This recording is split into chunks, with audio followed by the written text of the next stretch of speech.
तर भावांनो, मागचा व्लॉग जसा नाचण्यापासून एंड झाला तसा हा व्लॉग नाचण्यापासून सुरू होतोय. हरे कृष्ण, हा आहे कानेरी केवच्या ट्रिपचा लास्ट व्लॉग, जिथे आम्ही थोड्या रिस्की माउंटेनच्या पीकवर आलेलो. आणि हा इकडचा हायेस्ट माउंटेन नसून ही इकडचा व्ह्यू एक नंबर होता. मग नेहमीच्या रिच्युअल सारखं व्लॉग साठी फोटोज व्हिडिओज काढून आणि इथे नॉनस्टॉप एन्जॉय करून ट्रॅक करत आम्हाला वर आल्यावर भूक लागते, म्हणून आम्ही इथे रेस्ट करताना खातो पाणी आणि ओरिओ बिस्किट खाऊन झाल्यावर अजून थोडी मजा करत आम्ही येतो एका पॉइंट जवळ, जिथे एकदा गेल्यानंतर एका कारणामुळे आम्हाला जायला नाही भेटलं. ते कारण सांगणाऱ्याला 1000 रुपये पेटी. तुम्ही हा फक्त व्ह्यू बघा, ह्याच्यासाठीच आम्ही एवढं ट्रॅव्हल करून आलो. म्हणून मी तर इथे एन्जॉय खूप केलं. खाली उतरत असताना इथे असतो एक बिबट्या आणि तेवढ्यातच एक आम्हाला बिबट्या पण दिसतो.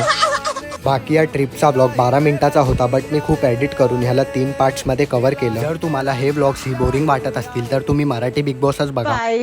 आणि कमेंट बॉक्स मध्ये बाई कमेंट असं तर कुणी करूच नका. चला आता भेटूया डेली ब्लॉग मध्ये. तोपर्यंत ब्लॉग आवडला असेल तर लाईक सबस्क्राईब.